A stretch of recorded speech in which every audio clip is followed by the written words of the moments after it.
Yes, ready, start. Mr.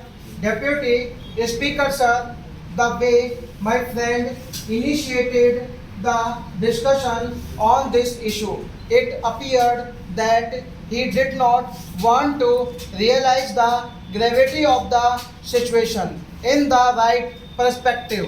He objected to the searches made of the refugees in Tamil Nadu, but he himself said that arms had been recovered from them and he was speaking against it. I am of the view that it is basically a question of law and order which Tamil Nadu government has tried to solve in its own way, which to my mind is the correct one. We are aware that the conditions in Sri Lanka are quite difficult and also how a state of confrontation developed between the people of Tamil origin and the Sinhalese. I will come to that subject later on, but it is true that the situation in Sri Lanka is quite grim and about 1,50,000 people have migrated to India and are living in Tamil Nadu. We can very well imagine the burden which has fallen on the Tamil Nadu government or government of India.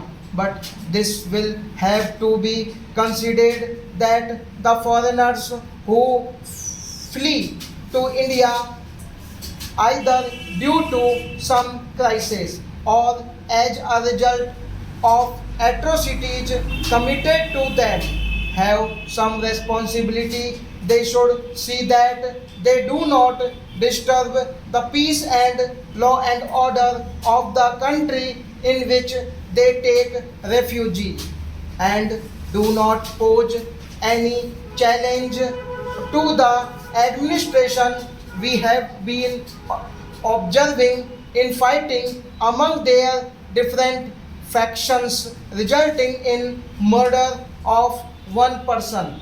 Keeping this in view, I think there was no other alternative before the Tamil Nadu government but to take stern action to maintain the law and order. Action taken by it has been praised by everyone, but it in no way means that anyone in this country supported the action of the Sri Lankan government. It is true that ever since we got independence, say since 1950, differences between the Sinhalese majority and the Tamil Nadu majority have been surfacing and there have been clashes between the two communities later on in 1956 with the declaration of the Sinhalese as the official language there. We are aware how the Tamil speaking people were discriminated against. All this resulted in riots which after 2 years assumed serious proportions resulting in heavy loss of life and property for both the communities. In addition to the language issue, Tamil's grievance regarding discrimination in the matter of jobs is also genuine. Even in areas like East and North provinces, which are predominantly Tamil areas, efforts were made to settle Sinhalese were gradually so that with the passage of time their minority may be converted into majority. No one could have accepted such a situation with the same and in view the Buddhists of other provinces who are in majority were given a special status and were also given preference in the matter of education and jobs. From this, it was felt that Tamils were being neglected in every field and were also being deprived of their rights.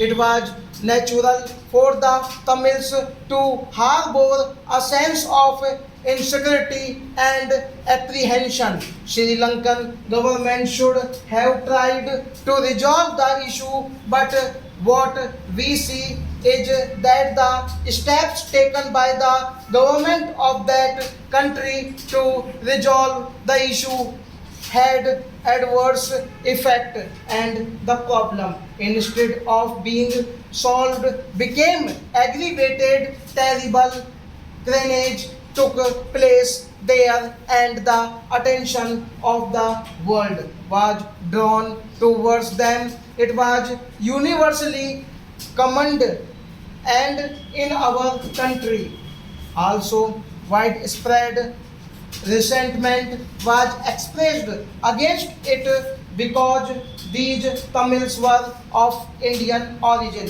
Maybe they had gone there hundreds years ago, or in certain parts even thousands years ago, but their language and culture is common with us. Therefore, it was natural that there was a widespread resentment in our country, and the people pressurized the government to take initiative in this matter. The government of India played a prominent role in resolving the Tamil problem, and the results have been very encouraging. These have made a good impact. We know that Sri Lankan government wanted that the disturbances should be quelled with police force and by use of arms, and they used the force so brutally that not only in our country but also in the entire world there was outcry against it, and the people condemned it. Now a lot of progress has been made in meeting the demands of the Tamils.